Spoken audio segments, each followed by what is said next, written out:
The first fundamental thing to understand about being a healthcare service provider is that you're in a revenue cycle business. Ultimately, what revenue cycle is about, create balance between what I call billing time demand and billing time supply.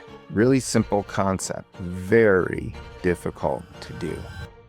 Robert Kowalick is the managing member and CEO of Revenue Cycle Solutions, LLC, and Ascend Solutions, LLC. He shares insights and strategies to fix broken revenue cycles and boost your practice's success. Let's dive in. It is very much time to do innovative things in revenue cycle. The vast majority of revenue cycles I've connected to are broken. There's a lot of symptoms and problems that keep them from providing the value that the business of healthcare really needs. And so what causes revenue cycle problems? What causes revenue cycles to break? The fundamental difference for us is simple but complicated. What we really want to do is make Hey everyone, this is Bob Kowalick. I'm your host for this podcast, Rehabbing Your Revenue Cycle. And I am going to cover quite a few things at a high level about what this podcast is about, why I'm doing this, some background on me, who I am, where I come from, what my relevant experiences are as a healthcare provider, as well as a owner of several healthcare businesses, a little bit more background about my journey from graduating from physical therapy school to where I sit today, essentially as a revenue cycle management, time analytics, and data science person. We'll get into really understanding what revenue cycle is and why I believe it really is time for innovation in revenue cycle management and US-based healthcare.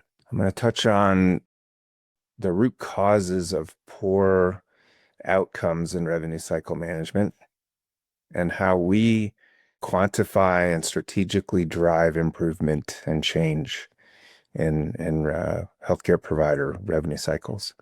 I'm going to explain the importance of changing the role of the medical biller from back office task doer to powerful revenue cycle management business intelligence data generator. We have a very innovative and unique model and approach to revenue cycle management. I will explain that model and how we came to this place, which has not been a fast thing. We've been in this evolutionary phase of getting to where we are today over about the last 7 to 8 years. So keep that in mind. It's not a flash in the pan thing. This is not something that, though it may be new today to you, this has been in the works for many years and comes from direct experience in dealing with everything that we'll talk about in this episode from now till months and months, if not years from now. So we'll also touch on what to expect from this podcast going forward. What I'll cover in upcoming episodes over the next several months. We've already got quite a few episodes recorded and others planned. It will be a mix of like this one here, me explaining things and me inviting subject matter experts to the podcast that I will interview for specific focus areas, so that we have many of those.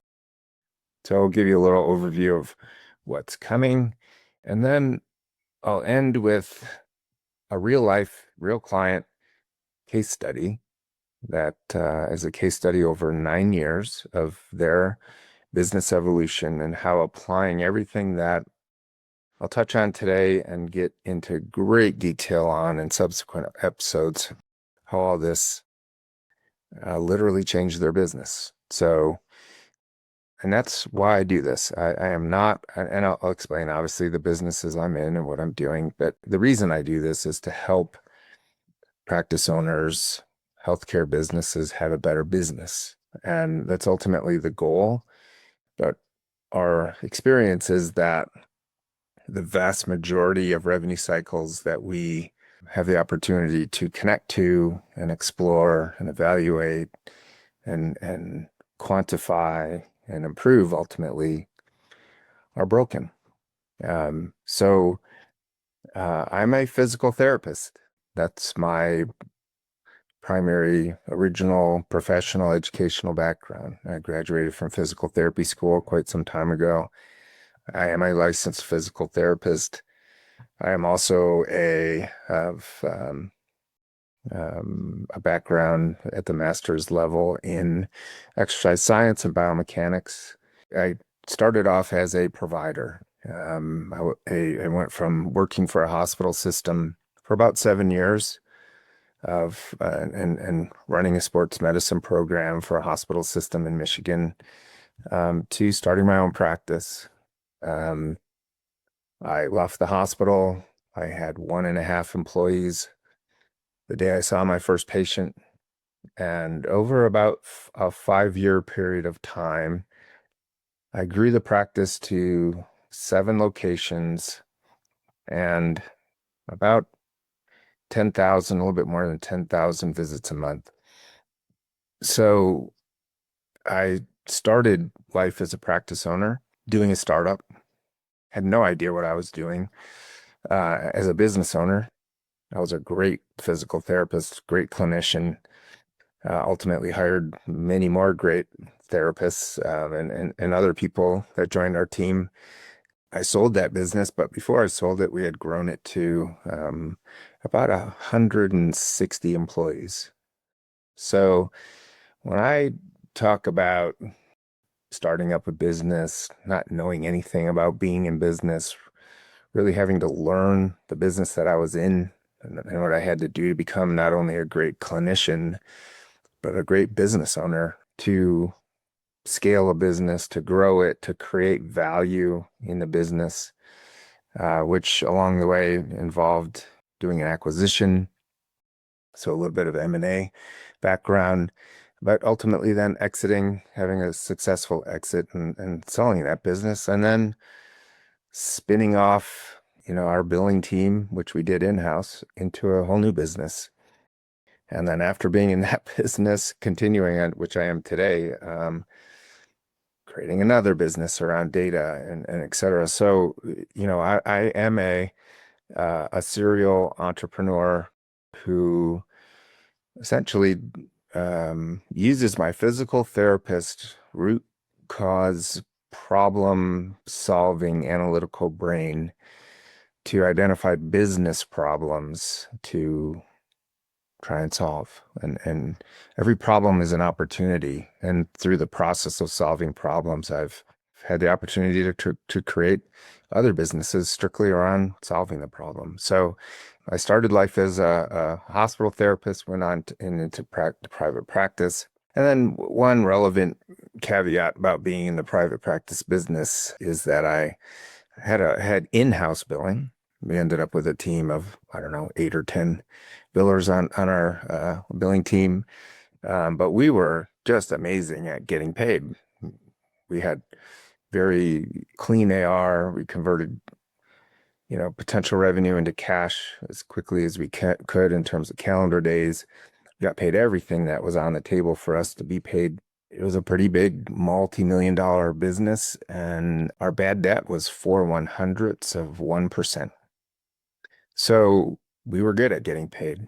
Then I sold that business and I went off into the business of trying to help other practice owners have the kind of success that I had with, at the time, the context was we became a billing company. I took my in-house billing team, spun it off, started a billing service, and was very naive, as I was when I started my first practice, being naive about what was being in the business of physical therapy like. I learned that I was very naive about what being in the business of helping other practices do what we did very, very well, and how different and difficult and challenging it was going to be successful helping others have the kind of success that we had.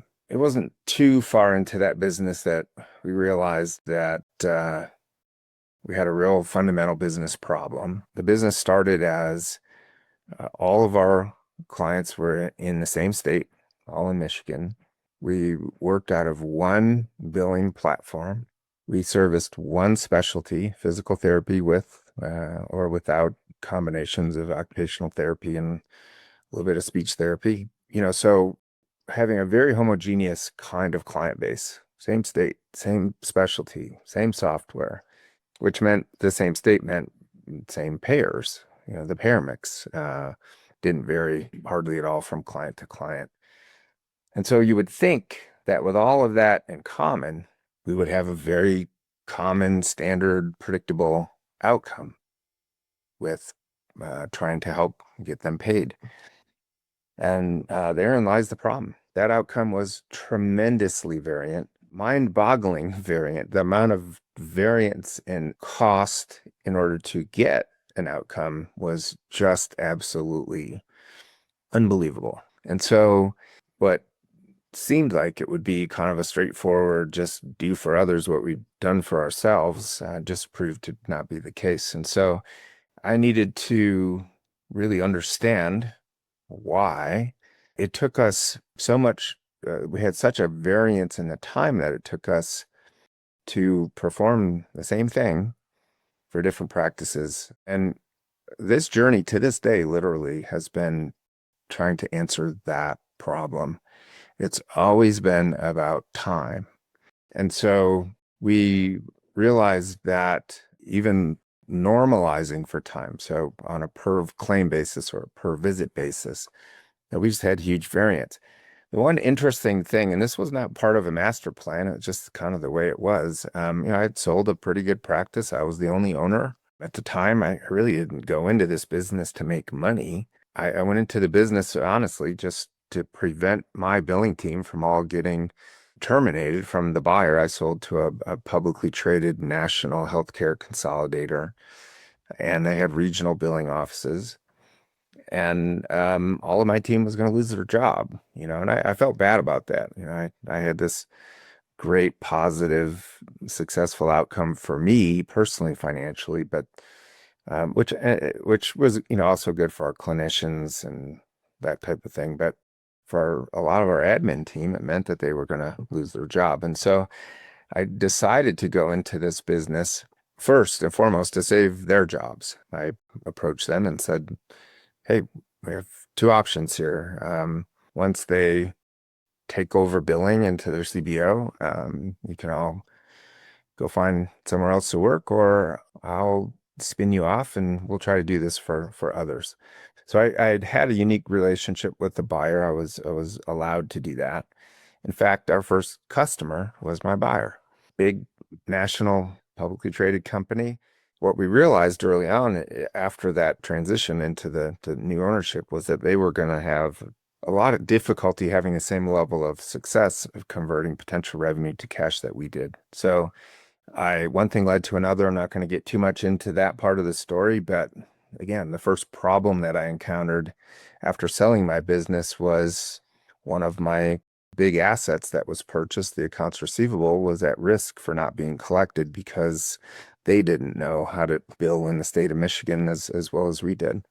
And when you sell a business and an asset sale, that accounts receivables was an asset, and there are provisions and buy and sell arrangements called clawbacks and things like that. And bottom line was that I was at risk if they were unable to convert my accounts receivables to cash at the same rate and level that we were. So our first client was the buyer, and I spun off my billing team so that we could collect the accounts receivables that was part of my sale and convert it to cash so that I wouldn't have to pay them back for their own lack of experience and quality and doing what we were doing for ourselves in the billing. So that's how the business originally was created, was to solve the problem of conversion of my accounts receivables to cash. For the next 2 years or so, we existed as a company that's all we did. We went into acquisitions and we converted the accounts receivables to cash so that the buyer and the seller were both happy about how the value of that asset was realized for both. And after doing just accounts receivables conversions for a couple of years, then we started down the path of full service billing, submitting claims, working the AR, posting the payments, dealing with the patient stuff. And so we broadened our scope into a full service billing company. And that's when I started to learn that doing that for others was way more complicated than it was doing it for myself in my own practice. So we started off on the path of needing to identify ways to solve the problem of extreme time variance with otherwise very normalized constants around, the other variables of the business, same state, same payer mix, same specialty, same software, huge variance in financial outcome. But because I had sold this practice, I didn't really need to make money. I got to go back and touch on that before I leave that point. My directive to my billing team was that we're going to do a great job. We're going to get the outcome that we need, the outcome that we always had. We're going to produce the same outcome for our clients, no matter how much time it takes. I'm not going to budget time. I'm not going to ration time.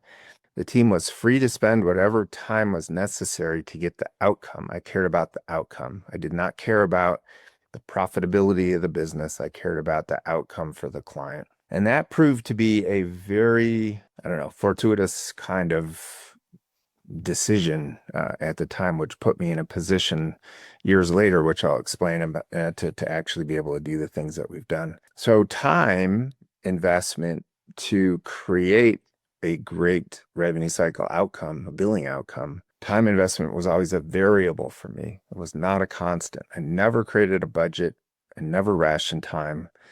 We invested time based on the condition, based on, what was needed in order to have the outcome be a constant. And that is a fundamental thing to understand about the realities of revenue cycle. So I've said revenue cycle several times already. Let me just briefly define what it is. If you don't already know, it's everything that impacts if, when, or how much a healthcare provider is paid for their time, for their services.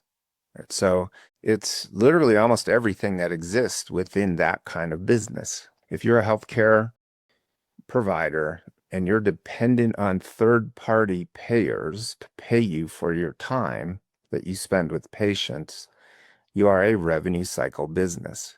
In fact, it's interesting to me that most practice owners, and again, so most of my experience, right, is in the physical therapy space. It's not exclusively in physical therapy, but it's largely in physical therapy.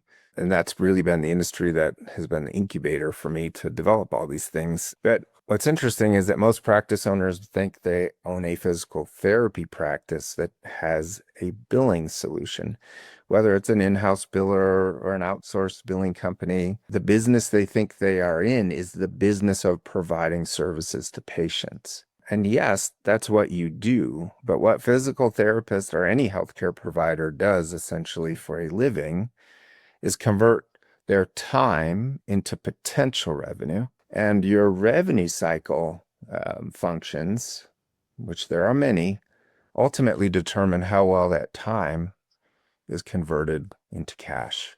So it's really important to understand that you're in a revenue cycle business unless you're 100% cash. If you're able to directly convert time to cash, then you're a cash business, like a plumber, right? You spend time, you do stuff, you maybe have to buy some parts, and you get paid for the stuff you bought plus your time and move on to the next job, right? So that's not healthcare, though, not healthcare in the US. It's very complicated and getting more complicated all the time. So what providers do is convert their time to potential revenue and then revenue cycle functions, all of which ultimately determine how well you convert that potential revenue into cash.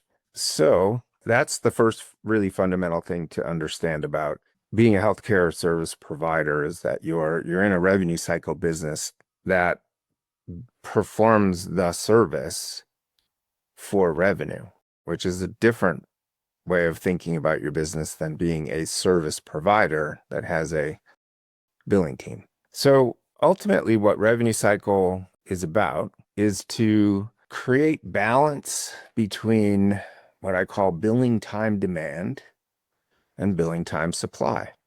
Really simple concept, very difficult to do. And most billing solutions, whether it's an in-house biller or even an outsourced billing company, because all outsourced billing companies, except for mine, charge a fixed percentage of revenue. That's their financial model with their clients is they'll charge you 5% to do your billing, or 6% or 7%, or whatever that number is. And so almost all revenue cycle billing solutions are what I call fixed time supply models. If you have a biller doing your billing, you have a fixed time supply. You have 1 FTE. If you have 2 FTEs, you have 10 FTEs. Whatever you have, that's your time supply. If you outsource to somebody who charges you 6% to do your billing, they convert that into a time budget and they have a fixed time supply. They're not willing to spend more time than you're paying them to spend. The problem is that I have spent years defining and quantifying is in the billing time demand side of that balance act. Right? We want balance between time demand and time supply. Problem is that in the billing time demand side, there's this thing I call revenue cycle complexity. I refer to it as a black hole. I'm a weird guy. I like to read stuff like black hole science and quantum physics and stuff like that. So very intrigued about how things work and why things happen the way that they happen. And so, black holes are these mysterious things. They're invisible. They don't interact with light, right? So you can't see them. They're huge forces. They consume like crazy. They can consume everything that's around them. And they feed off of, by feeding off of other things, they get bigger and bigger, more powerful and more influencing on all the stuff that's around them. And so revenue cycle complexity is a very similar thing. It's this hard to quantify. It's an invisible force in a sense that ultimately has tremendous impact on everything around it. It has impact on if, when, and how much you're paid. And so the most important thing in revenue cycle is to understand what drives billing time demand. So just rewinding again quickly to this fact that I went into the business thinking I could just do this for others as well as I did it for myself, naively believing that. I realized that the big variable was how much time we had to spend. Remember, I had a structure that said you are free to spend whatever time is necessary to get an outcome. Therefore, I was in a position to actually look at the variance that we had in our time spend from one client to another. And what I've had to do over the years is get way more sophisticated into how we understood time. So revenue cycle is all about creating balance between billing time demand and billing time supply. The entire revenue cycle world is focused on the billing time supply side of that balancing act. I have been focused for the last almost 10 years on understanding billing time demand. So there's 4 fundamental elements of revenue cycle that you have to understand the dynamic that exists between them, the interdependencies that are there. It's billing time demand, which is driven by 2 variables: the volume of work to do, how many claims, how many visits, how many appointments, and the complexity in the volume.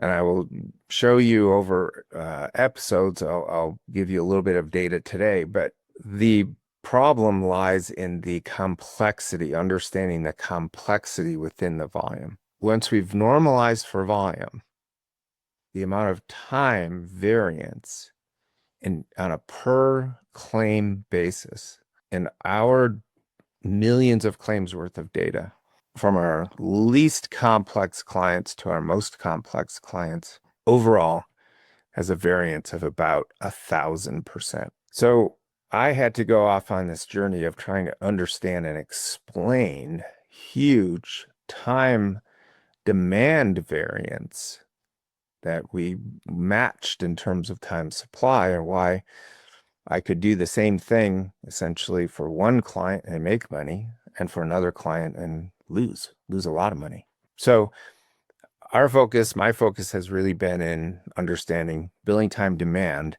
and then engineering in a way billing time supply to match time demand. So I'm a guy that, reads stuff, and I love quotes from famous people. And so, I believe innovation in revenue cycle this is the time that it is very much time to do innovative things in revenue cycle. And, creativity is thinking up new things. Innovation is doing new things. We've been very innovative in the area of revenue cycle. Henry Ford said, if you always do what you always did, you'll always get what you always got. And it's time to do things different to get different things, right? We need to really change the game and solve real business problems. And that's what this is all about. So I'm a physical therapist, right? That's my mindset. My brain works like a physical therapist. What do physical therapists do? We have people who have musculoskeletal health challenges. There's other specialties, subspecialties within PT, pediatrics, neuro, et cetera, et cetera. But I was a musculoskeletal physical therapist, sports medicine, outpatient orthopedics. And so what we do for patients, right, first starts with an evaluation. If somebody comes to you and says, my back hurts, I'm crooked, I can't stand up straight. Do you know everything you need to know to help that patient? You almost know nothing at that point. You know the symptom. You know what's going on. It's obvious. They're crooked. They can't stand up straight. They have pain. They can't sit. It hurts them just to get to therapy, the time that they spend in the car, right? So it's easy to gather a few objective data points, but you don't leave it at that. You have to get into understanding why they're in the condition that they're in. And so what really good physical therapists do is answer the why behind the what. The what is, I have back pain. I'm crooked. I can't stand up straight. The why is where all of the art and science in being a great therapist lies. And so I can't turn that part of my brain off. When I went into the billing business, I saw all kinds of problems, and I needed to understand why they happened. And so this podcast and the context for it starts with the reality that the vast majority of revenue cycles I've connected to, which are today in the thousands, are broken. They are not functioning at normal at what we would define as normal. They're suboptimal. There's a lot of symptoms and problems and things that keep them from providing the value that the business of healthcare really needs. And so being a physical therapist who has spent a lot of time and years helping people overcome musculoskeletal problems, essentially, right, that's rehabilitation, right? We start with, for lack of a better term, kind of broken people, and we help them become more functional, less pain, and improve essentially the quality of their life. So I see the same problem with revenue cycles. Most of them are broken. They're suboptimal. They just don't function well. They don't even understand why they have the problems that they have. And so I've just applied my physical therapy brain and context for what I used to do with patients to what needs to be done to help revenue cycles. And that's essentially what this is all about, is rehabbing revenue cycles. And there's many things that treating patients have in common with revenue cycle management.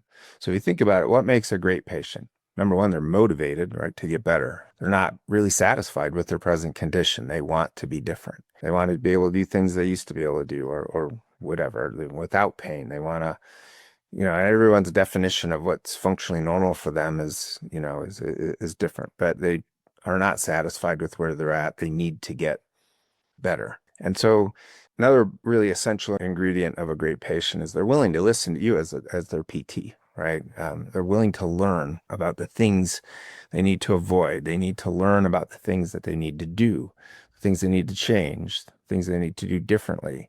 They need to understand the connection between the cause and effect relationships between what they do and how they are. And so they have to be willing to change, essentially, to move in a positive direction.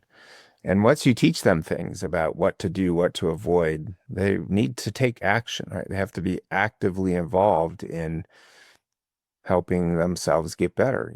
They can't just get better by listening to you and understanding their condition. They have to actually do things. They have to take action. And so they have to follow through on the things that you tell them to do and follow through on the things you tell them not to do. So they have to be teachable. They have to be good students. And then they have to be able to communicate, right? It's not going to go perfectly straight line from bad to good.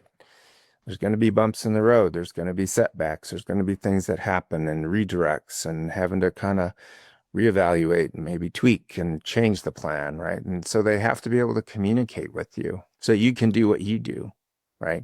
You're providing them with a lot of data and information and action items, and then they have to feed back to you how it's going, trying to do those things, and that together you collaborate, right, around a plan of care in order to help them get better. And then your part of your job as a PT, really any kind of healthcare provider, is to make sure that they continuously understand the value in what has yet to be done to help them get to that end game of being able to be discharged on their own and independent functioning and not having these problems reoccur.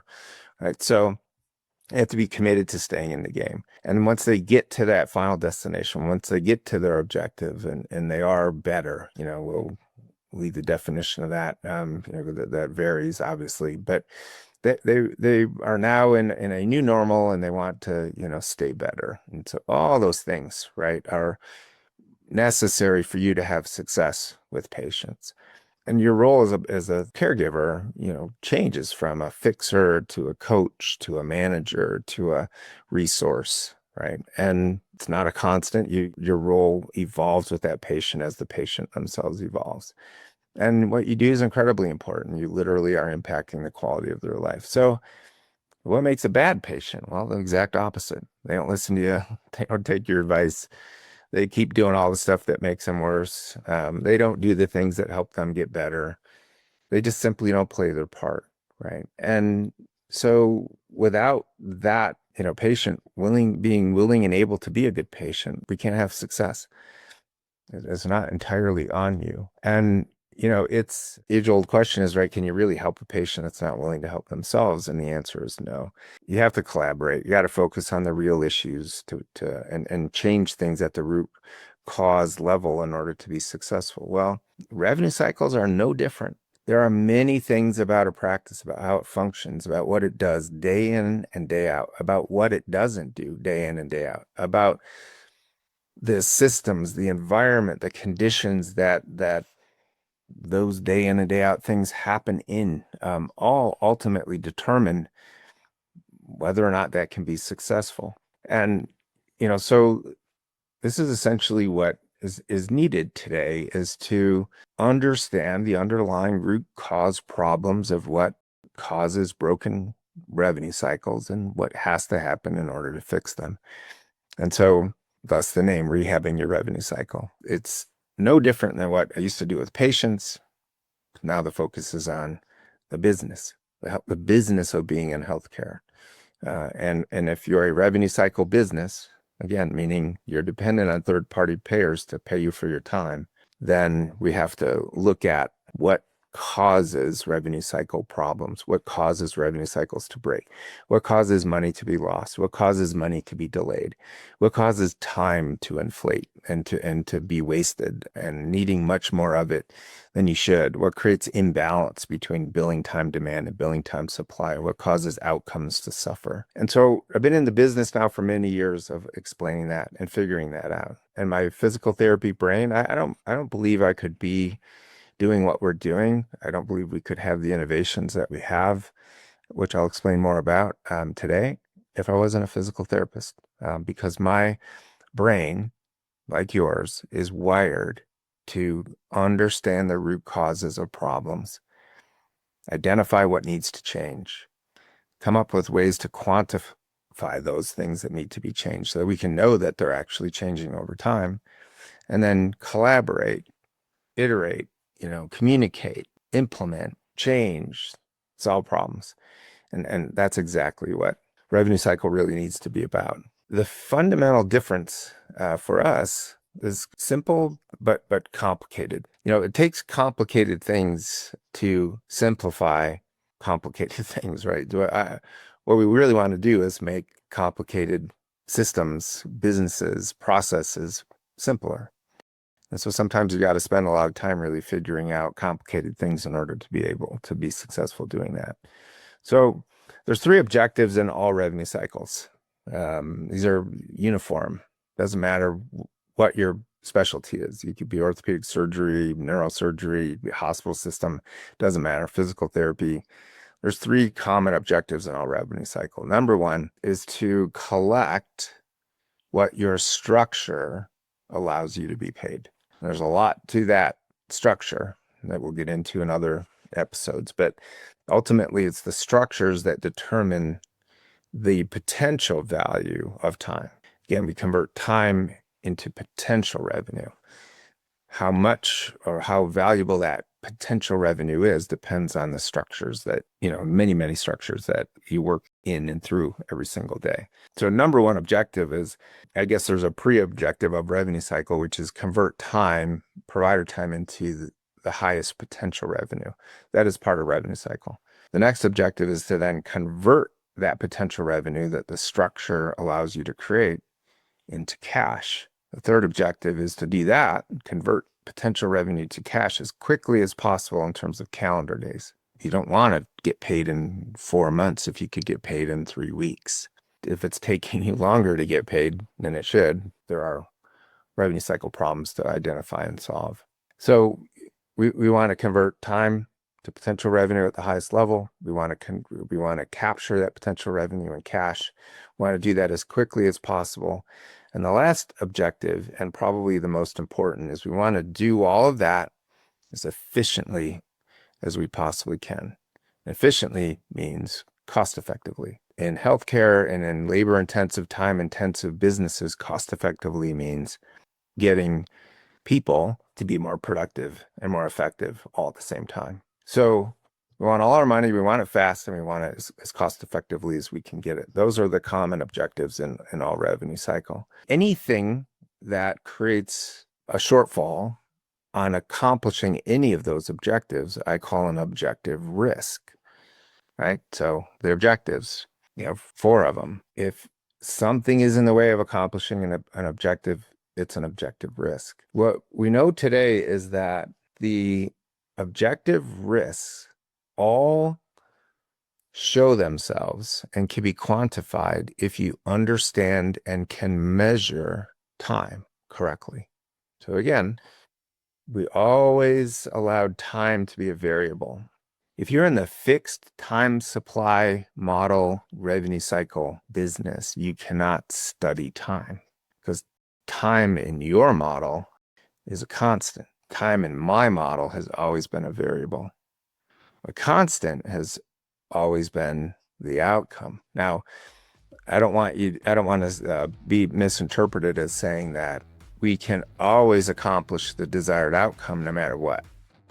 That is just not true. There are conditions under which time supply cannot possibly match time demand. And that will fail 100% of the time.